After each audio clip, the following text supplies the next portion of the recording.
Okay, I would like to welcome everyone to this evening's very interesting program where we will view this film and Changing the World One Wall at a Time. And then we have a very distinguished panel, each of whom will give their comments about this wonderful film. So I am Audra Mahmoudi. I'm the professor, the holder of the Bahá'í Chair for World Peace. And we are located in the College of Behavioral and Social Sciences at the University of Maryland. First of all, I would like to begin by thanking some students, some of whom are not here right now, but it doesn't matter. We have what we call in the College of Behavioral and Social Sciences, which the acronym is BSOS. We have BSOS ambassadors who help us in the planning and executing of these events. And tonight there is Lola Lanlokan and Bronwyn Schrimmel and Shivani Reina. And I would like to thank them for their help tonight. And also Dr. Kate Seaman, who is always pacing and doing all kinds of things in the background. Dr. Kate Seaman is the assistant director at the Bahá'í Chair for World Peace. And then our intern, Ashley Taylor, who's sitting at the back table. Also a very, very big thank you to both of you. And of course, I'd like to extend a warm welcome to our guests and panelists. Mr. Salim Vaillancourt, who is, if you would please stand so everyone can know who you are, who is here. He is, as you know, the coordinator of Education is Not a Crime and has been involved with this film from the outset. And then we have three professors from the University of Maryland who I'm really pleased to have join us tonight. And if they would stand, Dr. Jurelle Bruce, Miss Audra Buck-Coleman, and Dr. Catherine Knight Steele. I'll introduce them a little bit more as we get closer to the time for the panel. So tonight's program concerns the Baha'is who reside in Iran. Since 1979, when the Islamic Republic was established, the government of Iran has made it official to discriminate against and persecute its Baha'i citizens, an oppression that has evoked condemnation from the international community, activists, and increasingly from ordinary citizens in Iran. In response, the government has shifted its tactics from outright arrests and imprisonments to less blatant forms of persecution, such as economic, educational, and cultural discrimination, in an attempt to conceal its ongoing efforts to destroy the Baha'i community as a viable entity. I'm not going to go into the details. You can look these up. There is a lot available online about this. But basically, that's a background, which brings us then to the film tonight that we are about to view, which raises public awareness about education discrimination by Iran's government against young Baha'is. This form of discrimination has now been going on for over 35 years, and young Baha'is have been, over that time, denied education, or denied access to education. So to introduce the film tonight, I would like to invite the film co-producer and coordinator of the campaign, Education is Not a Crime, Mr. Salim Vaillancourt, to introduce this film to us. Thank you.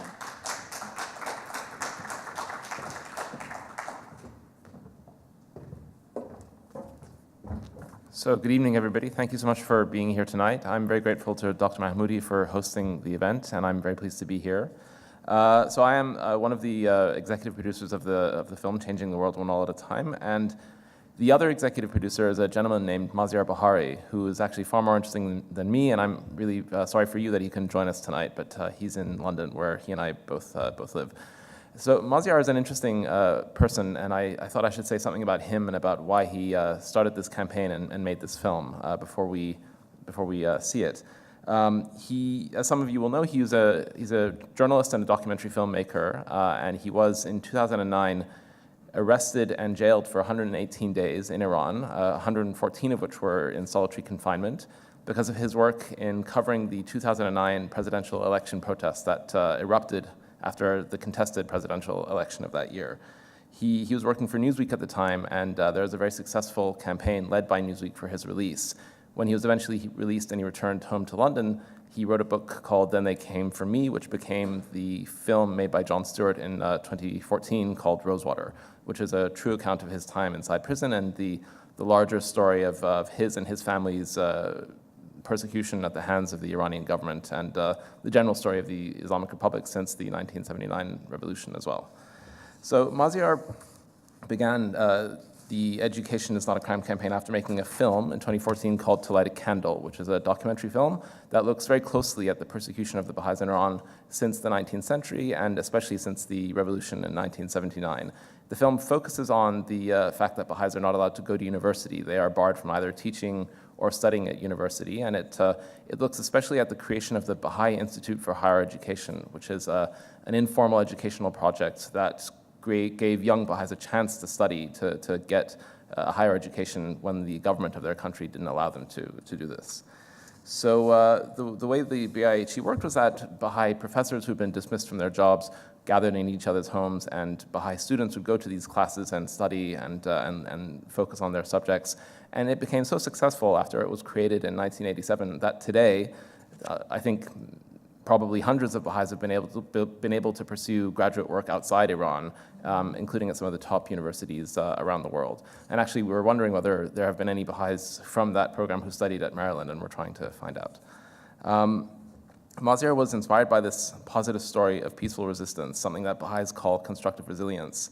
And he thought that the BIHE was the right way to tell this story about persecution of the Baha'is in Iran.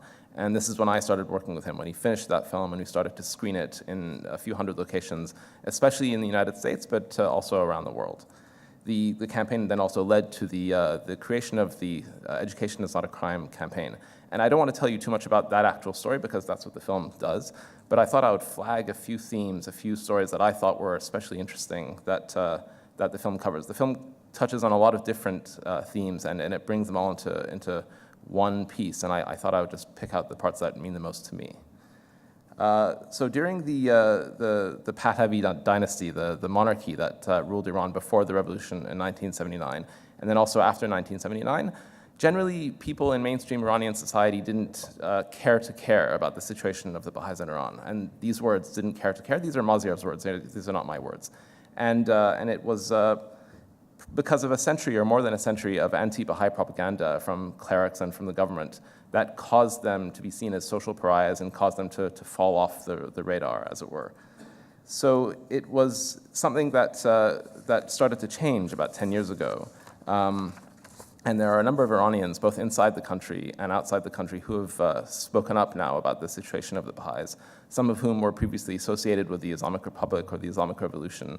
And outside Iran, people like the academic Abbas Milani at Stanford or the Nobel Peace Prize laureate Shirin Ebadi have said a lot about the situation of the Baha'is in Iran.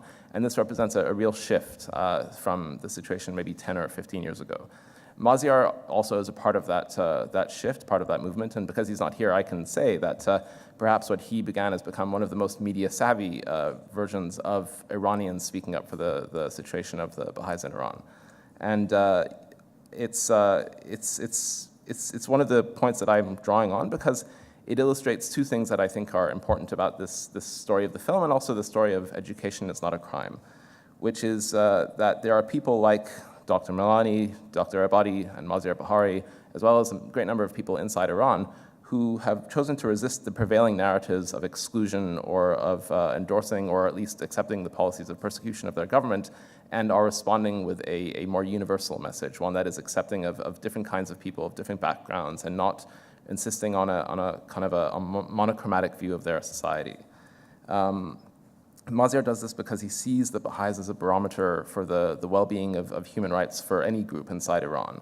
But this is something that really, I think, extends beyond Iran, that if the rights of a group are being neglected or persecuted, of any one group in a society, then in fact that society across the board is suffering in many different ways. And I think we can appreciate that. And this is something that animates his work and the work of other activists inside Iran as well. So Changing the World One Wall at a Time looks at this, and another film that Maziar made called The Cost of Discrimination looks at this in more detail, and it does so by looking at the parallels between the story of the Baha'is in Iran and the experience of apartheid in South Africa. But that's another film for another day. The second point I wanted to touch on was about finding new audiences, and that's a very important part of this campaign, that it's very easy for human rights activists and journalists and so on to tell the same story to each other over and over again. And that has that does have a value, especially when it results in action at the United Nations and so on. But there is something different and something important to be said for the idea of finding entirely new audiences through popular means and through artistic means perhaps, that can broaden the general base of awareness about any kind of human rights issue, whether it's this situation in Iran or any other story that we might want to talk about. Another point about education is not a crime is the decision to link the story of the denial of higher education to the Baha'is in Iran to the history of educational discrimination here in the United States. And this is something that the film touches on, and again, I won't prejudge the film, but we realized that if we wanted to tell this story about Iran, we had to, and if we wanted to tell it here, and if we wanted to tell it through the media here, and indeed in the West generally, we had to give it a local relevance. We had to tie it to issues of concern to people here. And more than that, we also had to advocate for equality in education as well as in other spaces for people here as much as we were doing so elsewhere. And that idea of equally advocating for issues in different parts of the world and raising the profile of one issue by advocating for another, that's another core animating idea of the campaign that I hope comes through in the film, and it's certainly part of the plans we're trying to make for the future as well, which we might talk about after the film. And I think the last point or two that I'd like to flag is really that it was my discussions with people in the campaign in Harlem, when I lived in Harlem for a year as we produced these 20 murals across that part of New York. It was my discussions with people of color in Harlem that really, people who intuitively understood the situation of the Baha'is in Iran, and people who really welcomed us into their neighborhood and allowed us to paint these murals and gave us a space to operate and a space to make connections. It was these connections and these kinds of experiences that really became one of the most enlightening periods of my work in this campaign and indeed of my life. And it was people in that neighborhood and in that context who gave me the idea of communities of struggle having experiences that show other people how to overcome discrimination in positive ways over the course of many generations. And I hope that experience of learning from groups who have had far longer histories of discrimination than perhaps even the Baha'is in Iran will be another feature that comes through in the film and plays part of the story. The last point I thought I'd make is about overcoming injustice through positive means. Maziar often talks about wanting to only do positive work and wanting to work on positive messages. And I think that he, both personally and also just as a journalist from Iran, he has seen so much suffering and so much negativity that he really feels that the only worthwhile way of doing anything now is through positive means that aren't destructive, that aren't antagonistic, that aren't violent, obviously. And this is a large part of why we chose to work through the medium of street art to pursue that principle of advocating for justice through a positive message. And we'll talk a lot more, the film talks a lot more about street art as well. So I wanted to just make that final point about this link between the positive, constructive response of the Baha'i Institute for Higher Education inspiring the positive and constructive response of using art to talk about equality. So I hope I haven't exhausted your patience. I wanted to just really highlight those themes, and we'll have a much richer discussion afterwards. But thank you so much for being here, and I hope you enjoy the film.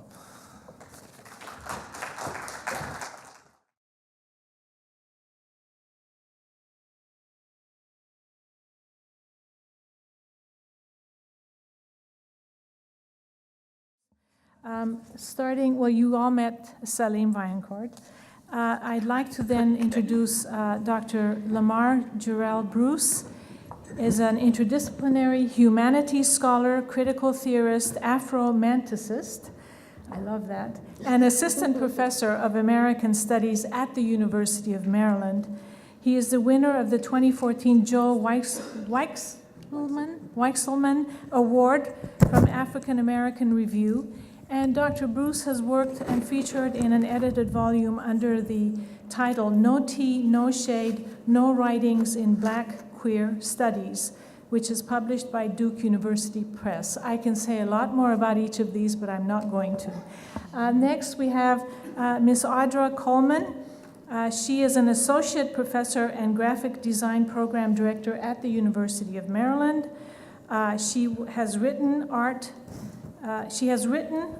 directed, curated, designed, authored, directed, and collaborated on numerous design projects, including Sticks and Stones, which is a wonderful project. She gave a lecture at Bahá'í Chair. Her talk is on the YouTube channel, so you can look at that. And she has done work in international multi-university collaborative graphic design projects that investigate stereotyping and social issues.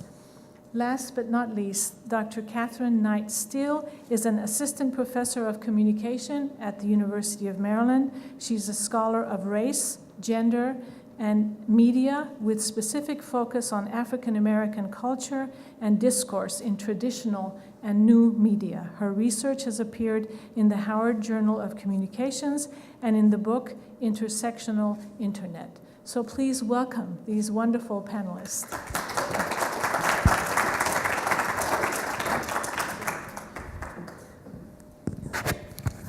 So my role now is very simple. I just have to be the timekeeper. I've asked that each of them to please give a 5 to 10 minute remarks or comments in response to what they just saw. So we will start with you, Lamar. Good evening, folks. First, I want to thank the filmmakers and visual artists for creating such a brilliant and poignant piece of documentary film. And I want to thank Hoda, Kate, and everyone else involved in inviting me to take part in this important discussion. So I want to begin my brief remarks by acknowledging that today is DC Emancipation Day. I'm curious, by a show of hands, how many folks in the audience are familiar with this local holiday? Okay, so a few of you. For those of you unfamiliar, every year on April 16th, the District of Columbia commemorates the anniversary of the, I believe it was 1862, emancipation of 3,000 DC-based slaves and the formal end of slavery in the district. Though tellingly, there's no national holiday in the US, right, to memorialize the formal end of slavery. In any event, today, Emancipation Day, is an auspicious occasion, I think, to ponder the meaning and practice of freedom. Of course, the truth is that every day, every single day, should be an occasion to ponder the meaning and practice of freedom. I appreciated the film's investment in what we might call comparative injustice studies and comparative liberation studies. And in that spirit, I want to linger a while longer on the history of chattel slavery in the United States.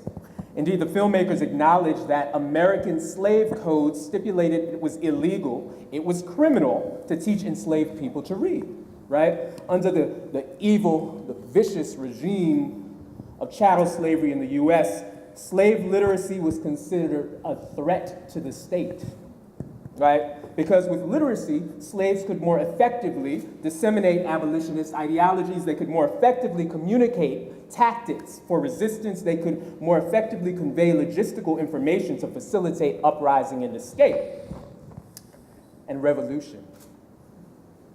While the oppression of the Baha'i people is not part of a system of what sociologist Orlando Patterson calls slavery and social death, it seems to me that the logics undergirding the prohibition on education in contemporary Iran, and of course, folks in the film articulated this same point, and I just want to reemphasize, right? The logics undergirding the prohibition on education in contemporary Iran share something with the logics undergirding prohibitions on education in antebellum America. In both cases, the powers that be realized that education empowers oppressed groups to rise up.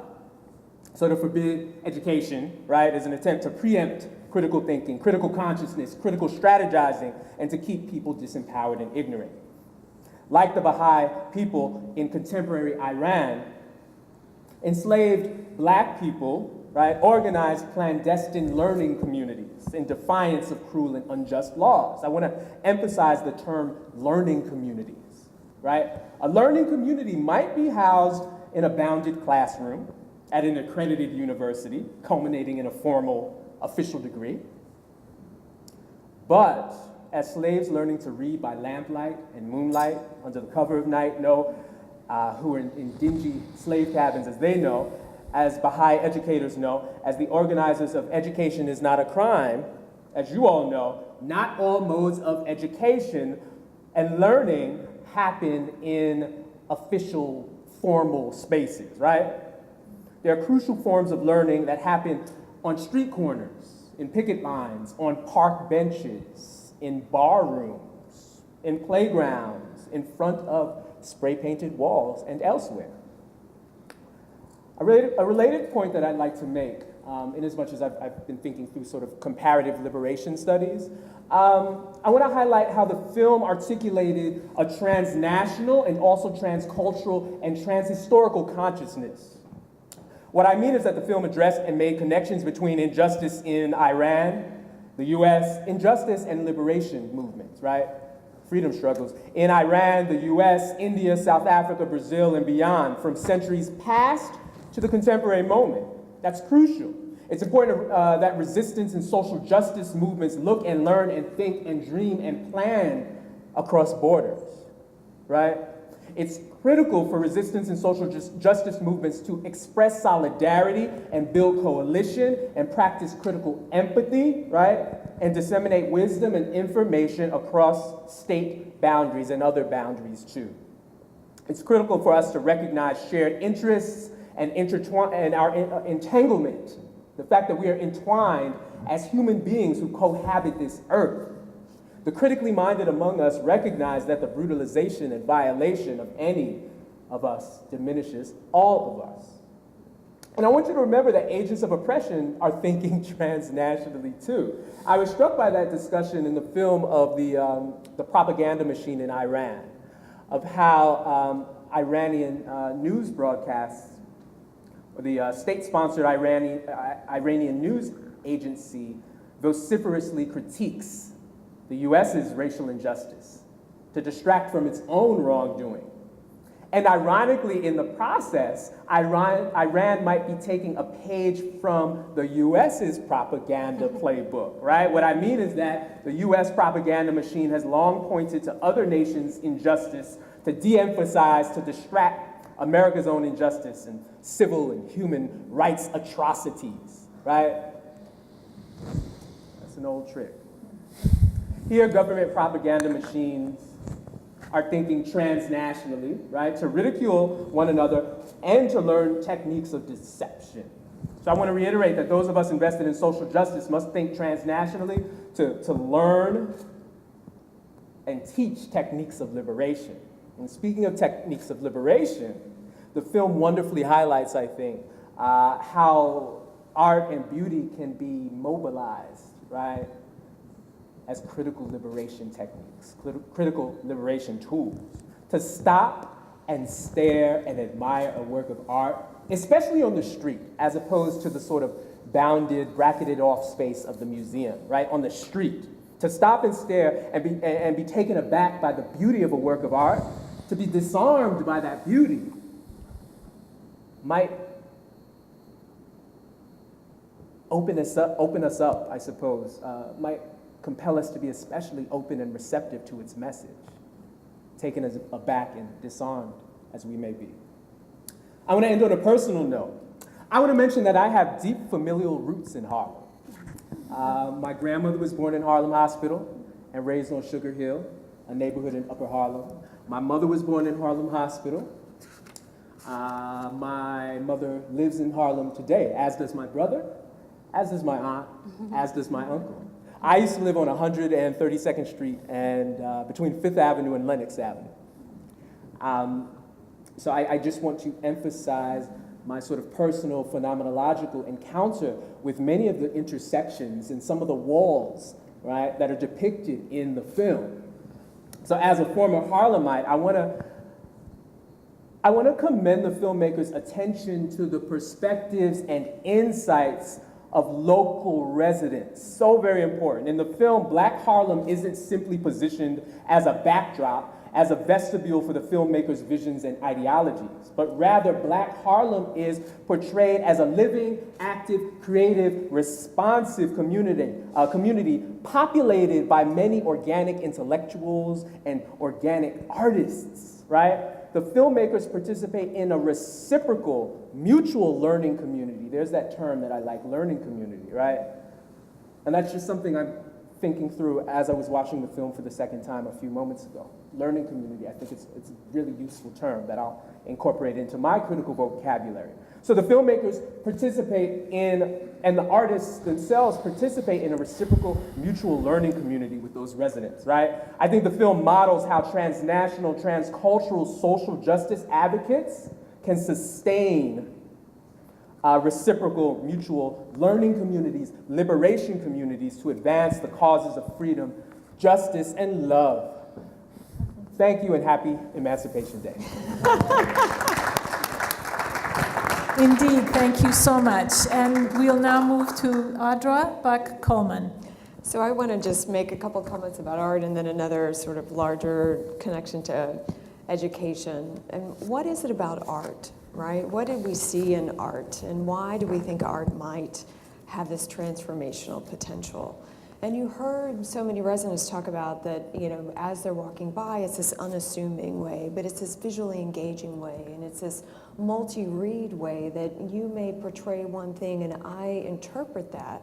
And as artists and designers, that's really where the magic happens, that when you're portraying this one idea and then I have to think about your idea and I have to interpret your idea, then like I'm in, right? And then we think about, and the scale of these are not timid, right? That they're these stories tall that also reinforce the magnitude of their messages. So if we think about art and it's that engaging way that I just, you know, that's unassuming but powerful in a surprising way that we take for granted, and I loved hearing that in the movie very much. The other is this sort of really wonderful irony that you're using graffiti, which is this often illegal act, right, to then express about, you know, to then defiance, right? So you're using defiance to connote and to talk about defiance. You're using visual propaganda to negate other propaganda, and that can be so powerful that you can twist things visually. The one image of the girl with the snake and the scorpion at her feet as she reached for has so much meaning and talks across languages, talks across culture, and that really is the wonderful, so many wonderful examples in there, but that's the power of art. But then I also, and at the heart of this is a story about being denied education. But we also need to recognize that not all education is equal. If we think about Baltimore, just up the street, and you have apartheid schools, and that I've been working with students in a high school. This past winter, if you remember how bitterly cold it was, they had icicles inside their school on a day they were supposed to be learning. They have a uniform.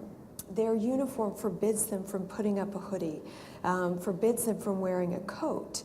If we think about education, yes, obviously to be denied any sort of education and to be imprisoned and tortured, absolutely, but just because then you have access to education also doesn't mean, oh, well, everything is good. Even in our own backyard, even in our neighborhood, that we need to recognize that there's varying degrees of having an education and having an education. So I'd love to talk more about that, particularly with the scholars that are joining me up on the stage tonight, and then bringing in the Iranian context with the Baha'i students. Thank you very much. Appreciate that. Next, we have Catherine Knight-Steele. Thank you, and thank you so much for having me. So I'm situated in a department on campus that studies communication. Many of my colleagues think about issues of rhetoric. We study texts, we study arguments, we study how ideas form, how they transpire, how they move between people, how minds are changed, how they're deployed, and how potentially that might lead to policy shifts over time. And so when I watch this film, I'm struck by its message for how closely notions of resilience and resistance resonate with my own research on rhetoric and argument, how closely the articulations of the students in the film, but also the film itself as a text, as an argument itself. So there are arguments embedded deeply within the film, but we can also read the film as itself a text and as itself an argument. The film is an argument, in fact. It's an assertion that is made and asking us to move along a train of thought alongside of it. As a rhetorical argument, I think it relies primarily on the notion that awareness might create some sense of empathy.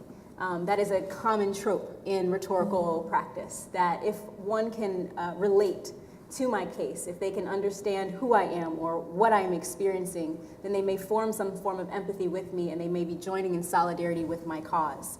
The artist, one of the film artists, one of the graffiti artists, one of the street artists in the movie says that he's honored by the fact that working in New York, people are so busy, they're always walking, but I can get them to stop for but 5 minutes, and this is important. It speaks to the power of art.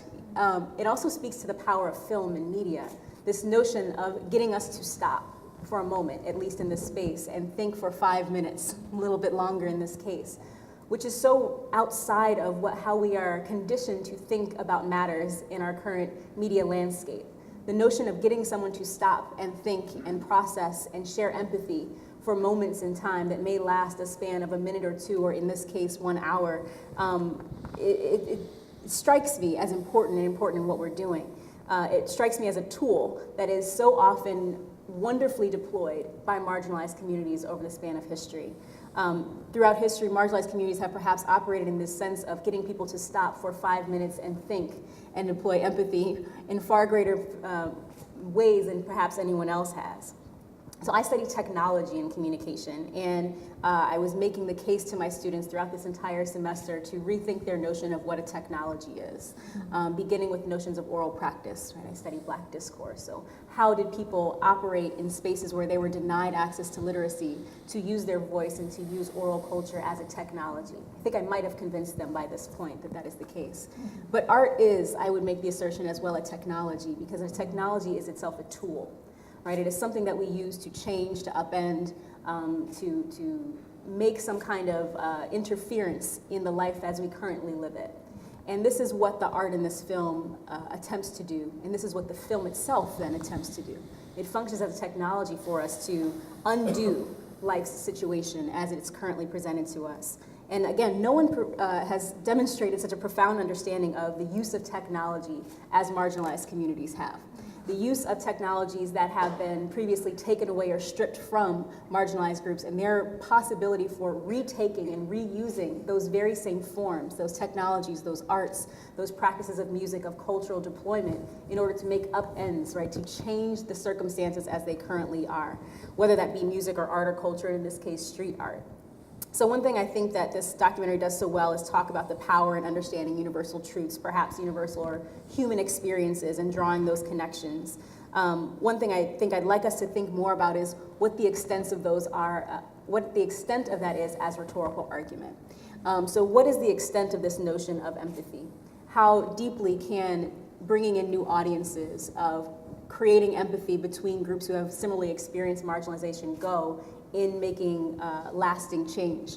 It's something that I think we must think more about as we think about the way that we not only deploy arguments about education, but we deploy arguments about human rights more broadly. This case resonated so deeply with residents in Harlem, it resonated so deeply with residents in South Africa, and we must think about what is the end of that resonating, right? What happens when we are all in a room with empathy having formed between us, and what comes next as the next step of that case. So I thank you very much for this opportunity, and for us to think more about that together. Thank you so much. Excellent. So we'd like to, Salim, do you have anything to add? I could just very quickly respond to each of you, actually. To firstly, thank you for your remarks, and very thoughtful remarks. And for Lamar, I would have to say that the credit that you give the campaign for including and working with Black Harlem, it's entirely, the credit is entirely due to Black Harlem, really, for welcoming us and working with us and allowing us to do that and to become a learning community, a space where we could learn. So that was really an extraordinary experience for me personally, and I think for everybody who's on the campaign. So it's all thanks to Harlem, Black Harlem, for that happened. And for Audra, I think the point about education inequalities that are experienced here today in the United States, in Baltimore, for example, this is something that the campaign is expressly thinking about addressing next. And one of our main idea for how the campaign will continue is to try and go into other communities. Right now we're thinking about Detroit, and to continue talking about this issue, but actually to put that as the last thing that we say rather than the first thing that we say, and to go and say, what is the educational issue that we need to talk about here? And that this should be inspired by the experience of the Bahá'ís in Iran and the work of the Education is Not a Crime campaign, but that it should be locally relevant before anything else. And in fact, in Detroit, there's the perfect icon with which to do that. Robert Hayden, the poet, who was the first African-American poet laureate, he became a Baha'i, and he taught at the University of Michigan, and he was born in Detroit. So we're trying to find a way to use that story and that legacy, and to look at literacy probably, and to do that in a Detroit-first kind of fashion. For Catherine, I think that question, how far can you take new audiences and empathy, is the question that I'm always trying to figure out. So if we find an answer, that'd be great. All of Thank these you. issues are questions that the Bahá'í Chair is trying to figure out. So it's really wonderful to be able to get this kind of knowledge and information. Now we'd like to open it up to questions and answers, and I would like to just suggest that there are microphones and students who will bring you the microphone, because we are recording this evening's program, and we want to make sure that everyone hears the question. So are there questions, please? I have a question. Now, there's a question here, so you don't need to give her on the stage. Could you talk a little bit about what impact these had, right? If you have this in 2016, what has been the impact? Have any policies been put forward? If we think about what might empathy do, can you Answer. The campaign started as an awareness raising and as a media campaign, and it succeeded in getting a lot of press attention and building a social media following. So it did do that, and that was always the goal, and the film is now carrying that on. I think where we're trying to, and we also didn't expect anything to happen inside Iran, because the Iranian government doesn't, as a general rule, respond to upstart campaigns trying to raise attention to what they're doing wrong. And if they did, it would show that they were nervous about their position. So the policy with respect to the Baha'is going to university is the same.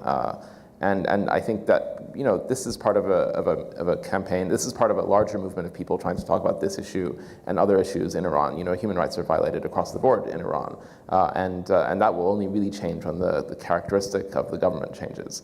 So I think that's its own thing.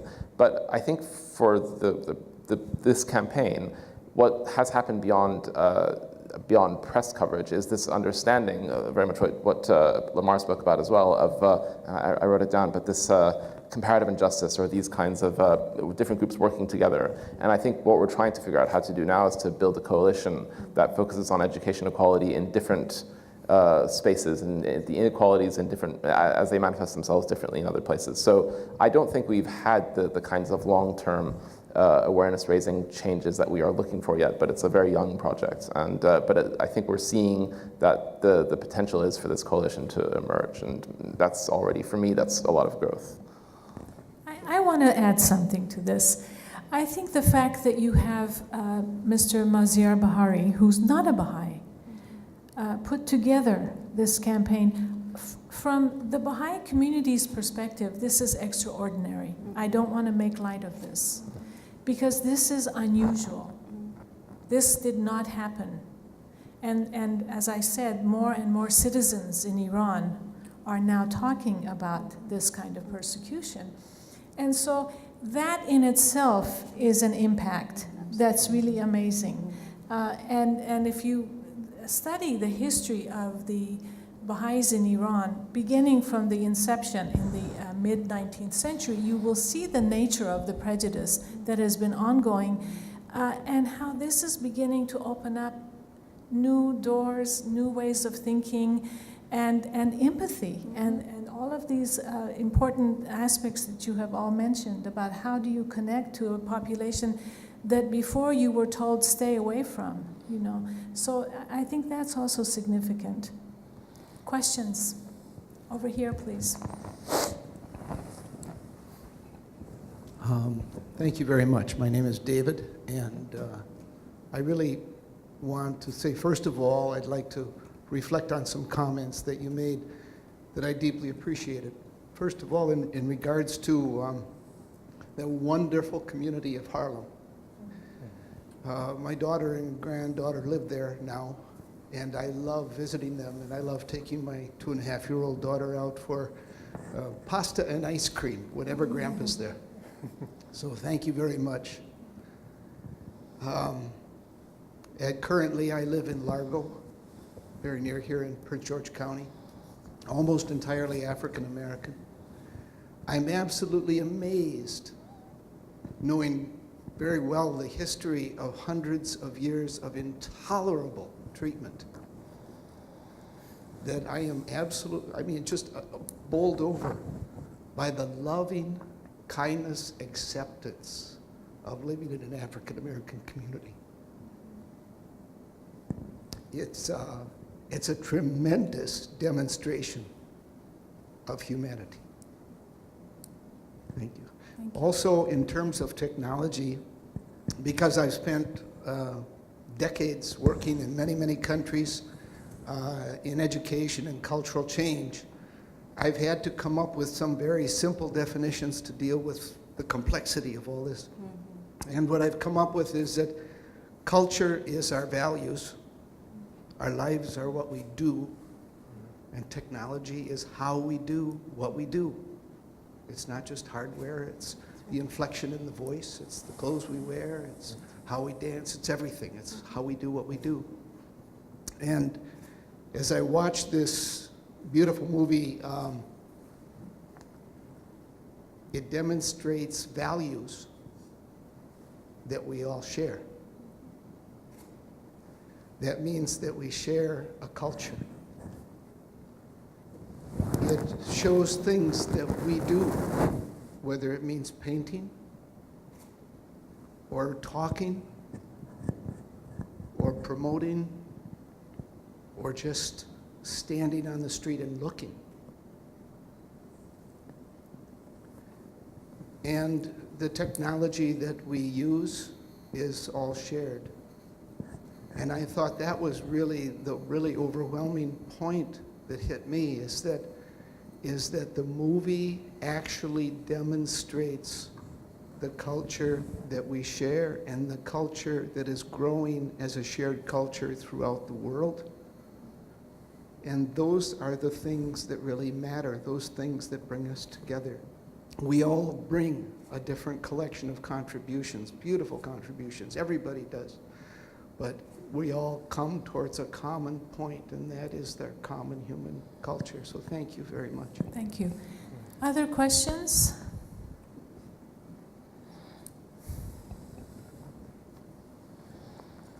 I might say something in regard Please. to his comment. This notion of the full humanity on display was striking to me. I think that it is one of our greatest points of resilience and resistance is to exist in our full humanity, in full view of whomever may see. And I think that this is what art allows us the possibility to do so fully and so freely.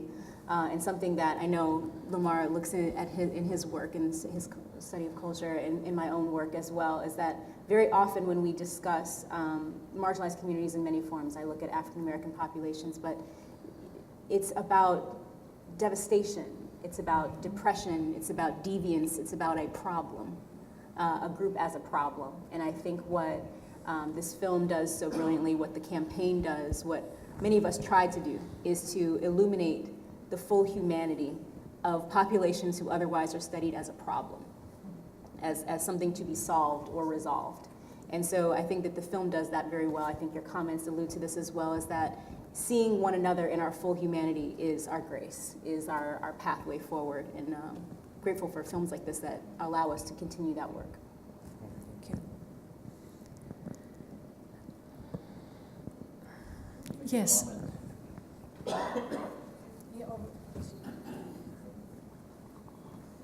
This is Max. I just wanted to make a comment about the congruence of the campaign and the Baha'i teaching of opposing every thought of war with peace. And the pictures actually evoked a strong emotion in myself. I mean, I was in tears and so on. So I thought it was such a wonderful connection from a non-Baha'i that really understood the essence of the Baha'i faith and was able to present it this way. I'm curious to know, are there any Baha'i people in the room who are Yes. comfortable? Okay. Probably quite a few, yeah. Wonderful. Wonderful.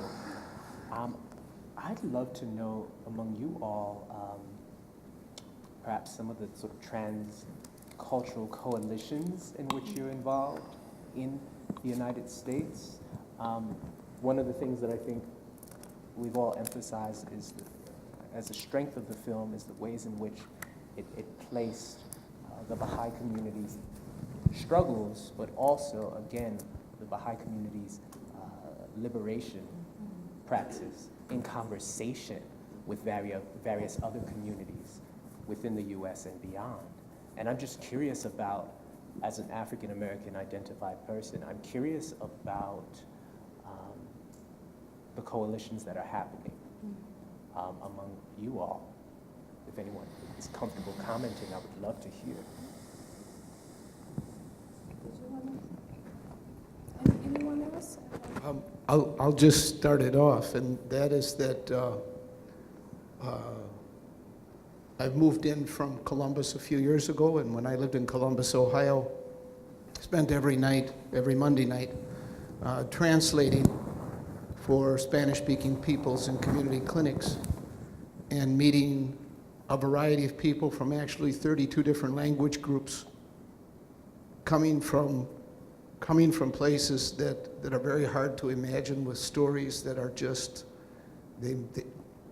very heavy, and helping them get basic health. Now here living in Maryland, I work with a Baha'i project centered around Hyattsville and the surrounding area, and it invites juniors and seniors in high school to start junior high school youth groups in order to learn how to communicate and accept and communicate across gender and accept each other no matter what their religion and background is. And interestingly enough, many of those youth that volunteered come from entirely Spanish-speaking backgrounds, so I end up going to the families and explaining the program and helping them. So that's my connecting to other people that also need not only education, but they need to be visible, and they need to do service in order to add to their meaning and purpose in life.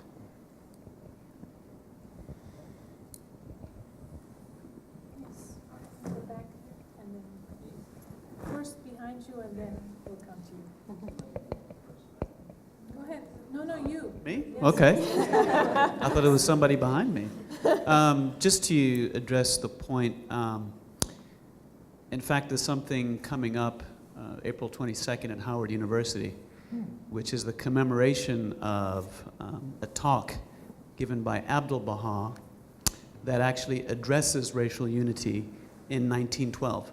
So this was an event that happened He was quite a the long head of time the ago. Baha'i religion at the time, who traveled to the U.S. and came to Washington, D.C. 3 times, and one time he spoke at Howard University. That's right. So there is a history, specifically within the United States, of how the Baha'is have integrated and addressed the idea of race harmony, I guess.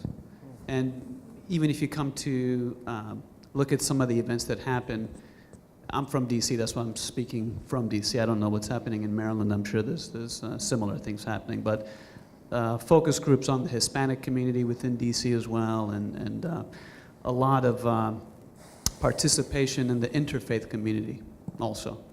So just to address some of the points you were talking about, Lamar. We had a hand up in front here. One second, please. The moral about education is not crime. Okay. I found it very powerful, the images. And I think we should think about a way to spread this message. One of the ways that come to my ideas that would be so-called marketable is to make a postal card of it and have them exposed in the museums, in the educational systems, in the universities, that the tourists or whoever visit them to send them, especially to Iran. And I also had a statement that would be, I'm Iranian, but I'm not Baha'i, but I also visit Iran recently. I've noticed that there are lots of Iranians that there are in Iran and not Baha'i. They are aware of what's happening in Iran. Okay. But because they are not very connected in Iran, inside of Iran, for different reasons. Okay. The message doesn't go across that there are majority louder, of... please, louder. I'm sorry? Louder. Louder. That if there were more connection between other Iranian and non-Baha'i Iranian, the message would get through faster to the elites. Okay. That for some reason or others, they don't think that being against education is a crime, okay? Because probably they prefer ignorance. I do not know why, but and this is a message that no one can disagree with, that the education is not crime, right? But for some self-interest, they prefer to consider it as a crime. And that's not everyone. That's not even among the elite. Some of the elite, they know that. They know that the educated person is more valuable than non-educated, right? So the message should be sent to upper echelons also. Oh, yeah. I think, there have been many ways of communicating the general idea to the government of Iran, but obviously this campaign, neither this campaign nor any other group has any control over how exactly things unfold in Iran. But as far as this film is concerned, in addition to screenings, we're working on a way of turning it into a piece of a part of a curriculum, which could then be shared with universities and schools. And it's already been screened at other high schools and universities as well. So we're hoping to convert it into educational material that can outlive its life even as a film. So there will be some chance that it can roll on in that way. I wanted to just take advantage of using the microphone to mention something that struck me as very interesting that Catherine mentioned about off the back of David's remarks about existing in our full humanity. It's a very interesting phrase. And I mentioned in my introduction earlier about this idea of constructive resilience, which is an idea that the Baha'i community in Iran has lived, not even pioneered so much or necessarily expressed in words, but has lived for generations. This idea of responding to persecution and to violence by positive action, by building something rather than opposing, and the Baha'is. I'm also a Baha'i, surprise, and the Baha'is have rooted this idea of constructive resilience very much in our own spiritual teachings and our religious teachings and Baha'i writings. And I personally, and I think probably a number of other people, have been looking for language and ways to make that go beyond the Baha'i context. And I think this idea of existing in our full humanity very much has that relevance, that appeal. So I thought that's another way of answering your question as well. What are the intersections of Baha'is and social justice and social practice? So perhaps that's also another way of answering it. Yes, right there. My name is Joanne. I'd like to respond to that.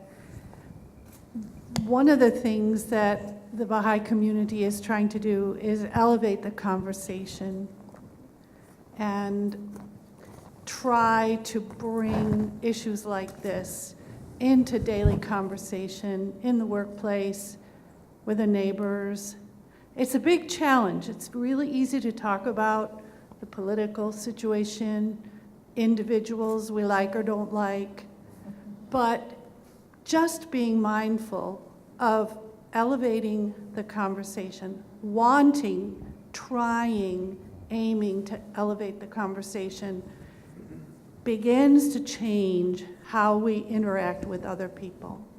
And that is not limited to the Baha'is, but that's something we're trying to do within the social context. Thank you. Thank you. There was something that was said at the beginning about persons not caring to care, right? And how that is not accidental. We are socialized to not care to care, right? And this is the power of education then that opens beyond what we initially are taught to care about to learning to care about other things as well, right? And so it is instantiations like this that allow us the capacity to push beyond what we believe we are to care about, which is self, right? And our own well-being, to understand our interconnectedness to others and the interconnectedness of justice to others as well, right? And so learning to care is this, it's a learned practice after it has been stripped from us for such a long period of time. And I mean all of us, right? This notion of our interconnected well-being, humanity with other peoples, right? That unless I am allowed to exist as fully human, your humanity suffers unless you are allowed to do the same. And so this notion of learning to care once again in terms of conversation with others, in terms of our practice of communicating with others is a practice that we have to be engaged in terms of teaching, once again, students, teaching us all as students, once again, to practice this daily. And one of the things I think the murals go back to, again, these visions that we see that are so powerful that, could be these angry, violent statements, but that we see ourselves in others, right? And that's where those connections get made.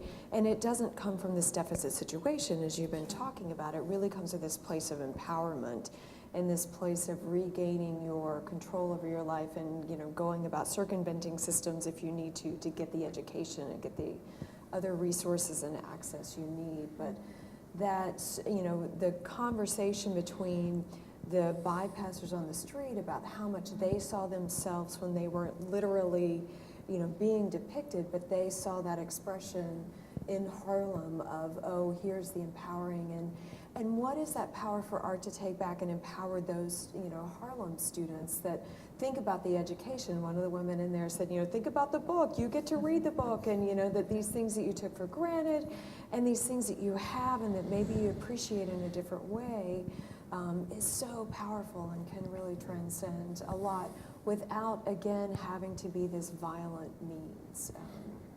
It's interesting. No, go ahead.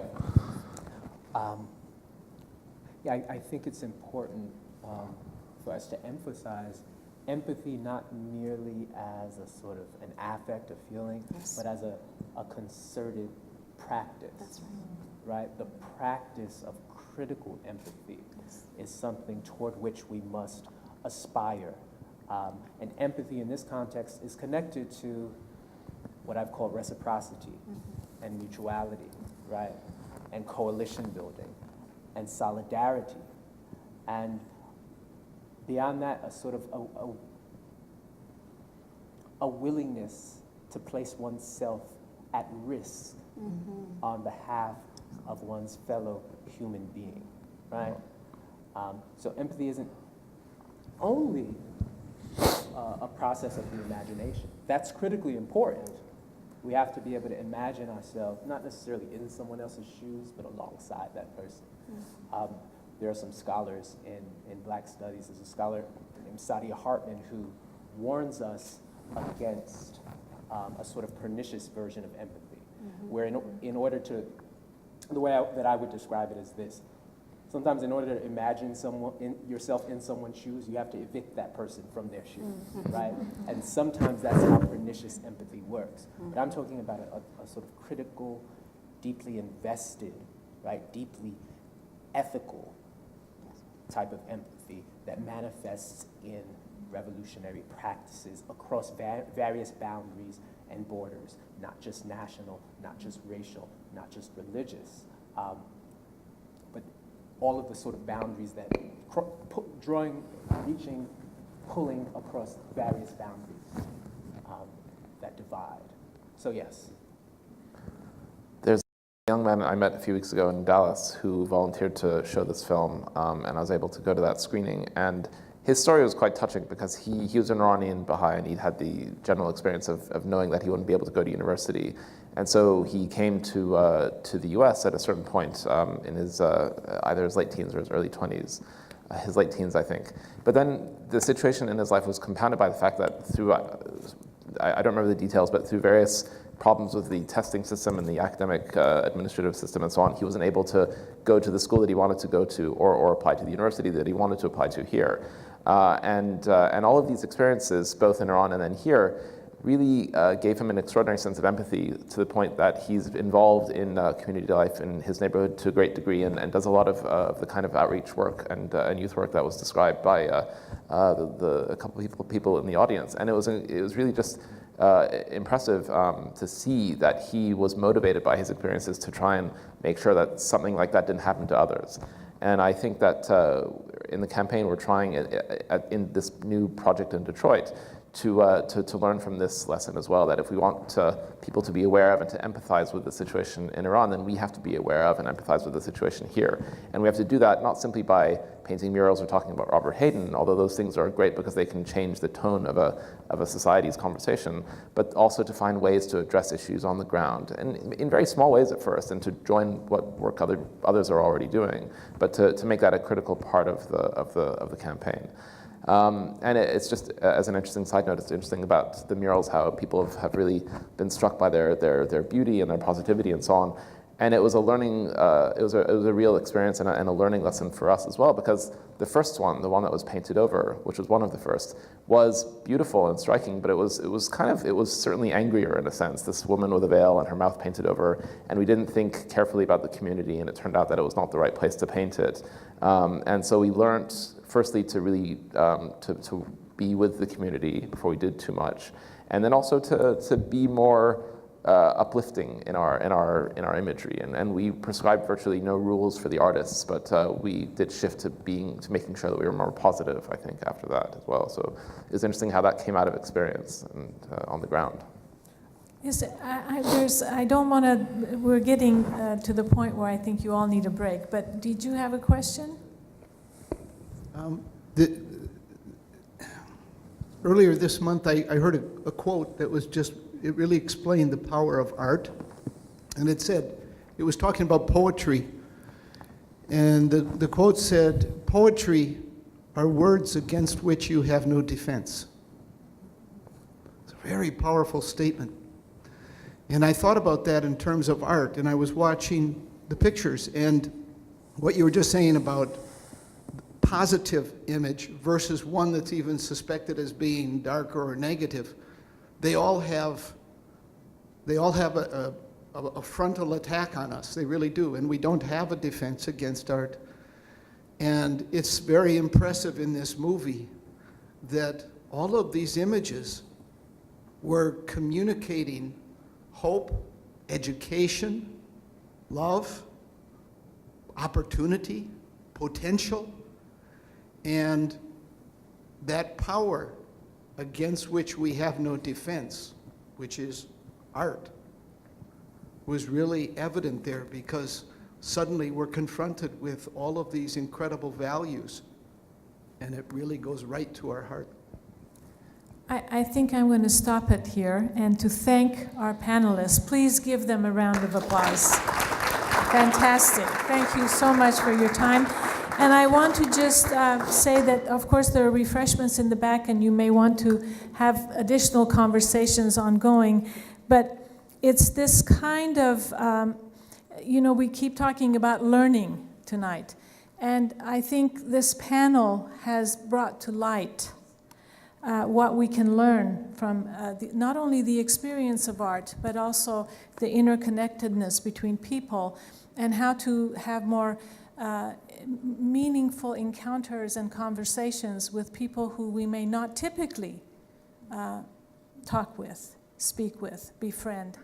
And most importantly, this concept of empathy kept coming up, and I liked what was said, that you don't want to have empathy where you replace the person's shoes and you walk in their shoes. Okay, I like that very much, Lamar.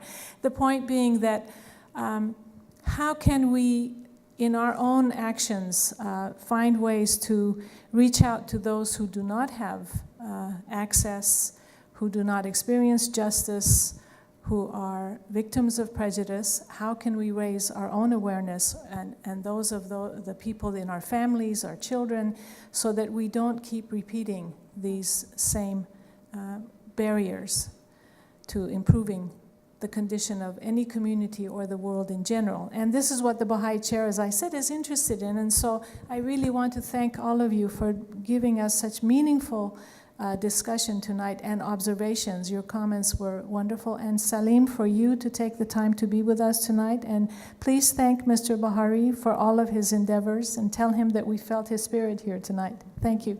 So let me just tell you that the Baha'i Chair, here's my propaganda, okay? I'm sorry it's not artistic yet, but we have upcoming events this fall. We just want to bring to your attention that the first one is Professor Jabari Mahiri from Berkeley, who has written a book, Deconstructing Race, Multicultural Education Beyond Colorblind. He will be our annual lecturer in September, on September 20th. We welcome you, and you can follow us on our social media to find the time and the place. Then October 16 and 17, we have a conference, a 2-day conference on the future of humanity, the Challenge of Global Peace and Security Conference. So we welcome you. These events are free. They're open not only to everyone at the University of Maryland, but also to the public. Tonight's event, as I mentioned, has been taped, and we will put it on YouTube. So we hope that others who couldn't be here tonight will watch this incredible program. And again, my thanks to all of you. And please join us for some refreshments in the back. Thank you for coming tonight.